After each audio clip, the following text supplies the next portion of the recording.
que tienes que ver.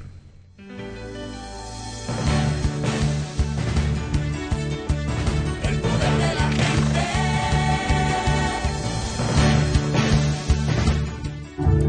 Gracias por continuar con nosotros.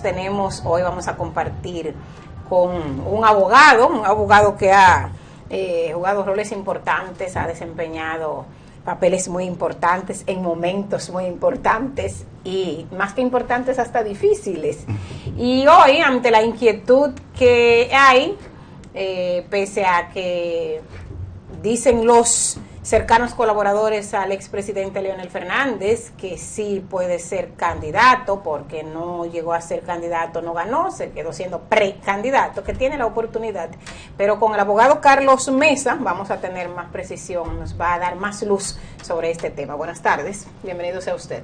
Muy buenas tardes, gracias por la invitación, Belkis, Leo, gracias por la invitación al espacio. Y vamos ¿Un pueblano, profesor? Sí, somos sureños. De lo bueno. Dice que allí, de eso para acá. Sí.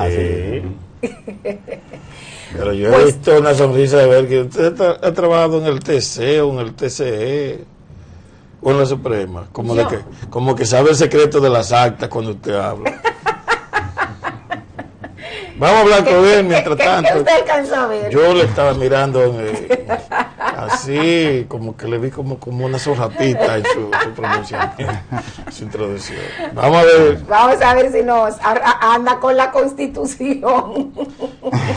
Cuando yo lo veo, me recuerdo a Chávez, que siempre sacaba del bolsillo. Pero diga que también Maduro también anda con su librito. Sí, porque Maduro estamos a verse en duda con lo que dice, si lo cambia. Excelente. Bueno, pues vamos a ver ante este tema, ¿puede el expresidente Leonel Fernández ser candidato para el 2020 o no? Bien, previo a contestar la pregunta que me impones, te voy a explicar algo. Esto es un debate jurídico que se ha debatido a nivel nacional sobre esta imposición o no sobre una eventual candidatura del presidente Fernández. Lógicamente aquí la comunidad jurídica pues está totalmente dividida. Yo, a propósito del tema, escribí un artículo que se publicó en el periódico El Nuevo Diario, que se denomina Leonel Fernández ante un enigma jurídico, los positivistas versus los constitucionalistas. Es decir, que los abogados que se han ido por la tendencia de que, en virtud de la disposición legal que le impide esta posible inscripción como precandidato presidencial, pues están en esa corriente. Entonces, mi ponderación al respecto es lo siguiente: si bien es cierto que el derecho positivo como tal, viéndolo desde el punto de vista objetivo, podemos plasmar que las dos disposiciones legales que se enumeran en este enigma jurídico, como yo le he denominado, que tiene que ser, en este caso, el 134 de la 1519 orgánica del régimen electoral y el 49.4 de la 3318, hay una disyuntiva en ambos artículos. Fíjate por qué. Leyendo el texto legal del 49.4, podemos extraer que hay un error en la redacción por parte del legislador ordinario. Es decir, erró porque quiso proteger la precandidatura y la candidatura, pero entonces cuando va al contexto la dejó fuera, es decir, deja a la abierta de interpretación o una posible errónea interpretación cuando no te configura que para ser candidato ese requisito no haber participado como candidato. Entonces ahí deja abierta esa posibilidad. También habla de un evento electoral, no se refiere a un proceso electoral, es decir, estamos hablando de unas primarias abiertas y simultáneas, es un evento electoral, pero estamos hablando, o sea, si es un proceso, si es el proceso completo, deja una ambigüedad. Pero es decir, cuando vamos al 134 de la 1519, que es donde se configura el tema del transfugismo como figura jurídica, tenemos que observar varias cosas. habla del transfugismo en candidaturas, correcto. El presidente Fernández, lógicamente, no ha alcanzado ningún tipo de candidatura. Es una persona que participó en un certamen abierto donde no alcanzó por X o Y la nominación de esa candidatura, correcto. O sea, a él no se le puede imponer, desde el punto de vista positivo, tomando en relación ese artículo, que él cumple con ese requisito del 134. Pero cuando vamos al transfugismo, ¿qué es el transfugismo? A que nosotros, por ejemplo, podemos entender que es el espíritu del legislador, que es lo que él quiso proteger. El transfugismo es una figura que ha estado presente en todas las contiendas electorales de nosotros. Es un asunto del quehacer jurídico y político dominicano, donde una persona que se postula por un partido, agrupación o movimiento político en un certamen electoral, pues cuando una vez alcanza la nominación a ese cargo de elección popular, entonces se alza con el santo y la limosna y emigra a otro partido cuando las circunstancias le adversan.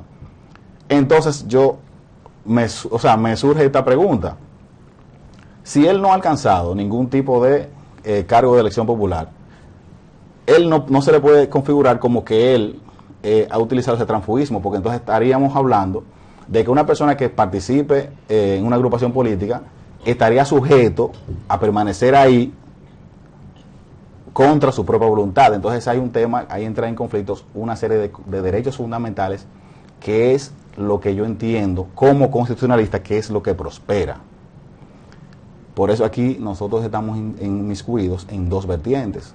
Los que entienden el derecho positivo tal y como expresa la ley, esos son los que dicen la ley es la ley, pero es dura, ¿verdad? La ley es dura, pero es la ley. Pero no, o sea, la ley en un término de interpretación no es así ya. O sea, hay un tema de ponderación y de interpretación, que para eso están los órganos jurisdiccionales para determinar esa interpretación. Es decir, a la luz de los positivistas, él no podría postularse como candidato presidencial, pero en la situación de la ambigüedad que hay en los textos, la Constitución plasmó algo en ese sentido. Los doctrinarios constitucionalistas expresan que no hay conflicto entre poderes fundamentales, entre derechos fundamentales, perdón, que lo que hay es una limitación de un derecho sobre otro. Partiendo sobre esa base, podemos entender que cuando hay un conflicto o una errónea interpretación en dos textos legales, dos derechos fundamentales, la Constitución dejó eso resuelto en el artículo 74 de la Constitución, cuando dice que cuando exista un conflicto en dos derechos fundamentales, se aplicará la norma más objetiva al sujeto de derecho. Como al que favorabilidad. El principio de favorabilidad está establecido en ese artículo. Entonces, lo que hay que preguntarse a quién la Junta, atribuyéndose cosas que ellos se han atribuido en su momento, de interpretación de la ley, porque lo hicieron con el tema del voto al arrastre, ¿verdad? A ellos se atribuyeron atribuciones de otro órgano jurisdiccional. Entonces, ahí, bien cierto, ellos van a tener que ponderar a quién van a favorecer de los dos sujetos de derecho, si al Partido de la Liberación Dominicana o al presidente Fernández. Y usted le está reservando esa atribución a la Junta Central Electoral, porque la Junta tiene un reglamento de que los precandidatos no pueden participar, según nos mostró a un abogado recientemente. Correcto. Cuando te hago este introito, es en el sentido de que la Junta en otro momento se ha atribuido esas atribuciones que no le corresponden a ellos, estamos claros que no, pero lo han hecho y han errado, máximo de que estamos hablando de dos disposiciones legales que han sido descuartizadas en los órganos jurisdiccionales, en este caso el Tribunal Superior Electoral y el Tribunal Constitucional. Son dos leyes que nacieron, lamentablemente, y han caído en un vacío, o sea, la han ido descuartizando de manera paulatina, de manera progresiva. Es un tema complicado, pero esa es la situación legal. Pero, ¿qué es lo que resulta? Los derechos fundamentales a que estarían en conflicto en ese caso son los estipulados específicamente en el artículo 22.1 de la Constitución, que tiene que ver con el derecho de elegir y ser elegible. Es un derecho fundamental de ciudadanía que emana de de la soberanía popular, el artículo 2 de la Constitución. Entonces ahí hay que ver hasta qué punto el legislador ordinario puede limitar a través de una ley un derecho fundamental que está consagrado casi como inalterable en la misma Constitución. Estamos hablando de un tema complicado, porque si no hay una reserva de ley, el legislador ordinario no puede limitar un derecho fundamental. Esa es la norma, y lo hemos visto en varias decisiones del TC y en la jurisprudencia constitucional comparada, donde los órganos no pueden limitar los derechos constitucionales en ese sentido. Los abogados que objetan esa posición dicen que ya el doctor Fernández recibió la oportunidad de ser elegido y que la agotó en el Partido de la Liberación Dominicana. Que hay como una mezcla de los criterios jurídicos y los otros políticos. ¿Usted nota cuál es la posición de los abogados que se oponen? Sí, por eso le decía que aquí realmente la comunidad jurídica está dividida. Lógicamente, cada uno responde a una versión de los hechos, pero en el caso particular, yo entiendo en el caso particular mío, yo como abogado constitucionalista no puedo, primero yo tengo que ver, todo tiene que estar establecido a través de la supremacía constitucional. O sea, yo tengo que ponderar primero la Constitución, porque la Constitución, ella misma plasma en esa supremacía constitucional que son nulos de pleno derecho cualquier ley, acto que sea contrario a ella misma. ¿Usted cree que este tema llegará al Tribunal Constitucional? O sin lugar a dudas, pero ahí hay una situación. Este tema se va, lógicamente, la Junta, cuando te dice el tema, el introito de que si ellos podían o no interpretar la ley, ellos lo han hecho cuando, en el caso, lo ha ponderado, ellos lo han hecho, ¿verdad? Claro, le ha salido mal. En este caso, ellos van a objetar la inscripción. De eso a mí no me cabe la menor duda. Hay unos plazos, perdón, aunque el Tribunal Constitucional no sí, entonces ahí voy. Pero aquí hay dos vías. Nosotros los juristas que trabajamos esta materia le llamamos, y así lo plasman los procedimientos constitucionales, la vía difusa o el control difuso de constitucionalidad y la vía directa o el control concentrado, que es a través del Tribunal Constitucional. Por la vía difusa estaría a cargo la jurisdicción electoral, el Tribunal Superior Electoral, como órgano jurisdiccional. Es decir, una vez la Junta emita esa decisión revocando esa inscripción, ¿verdad?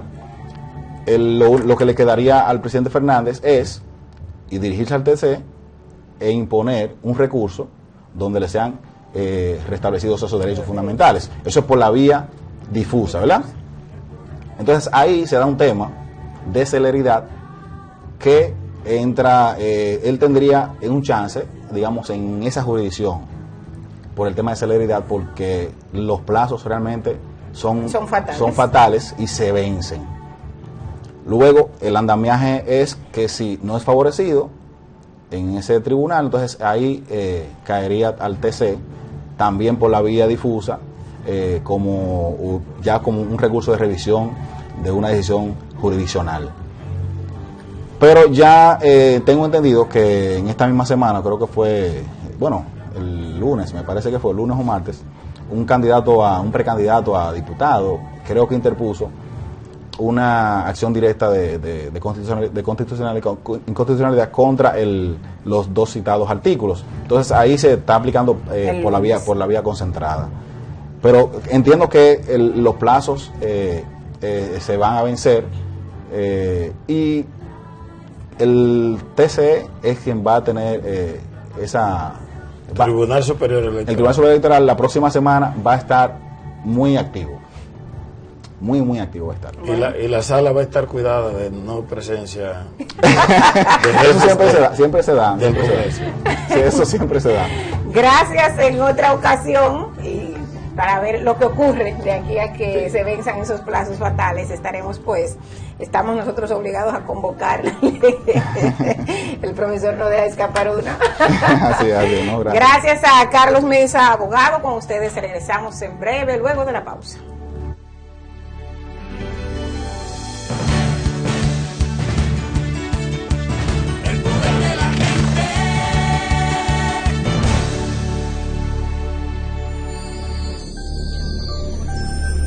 NTN Televisión.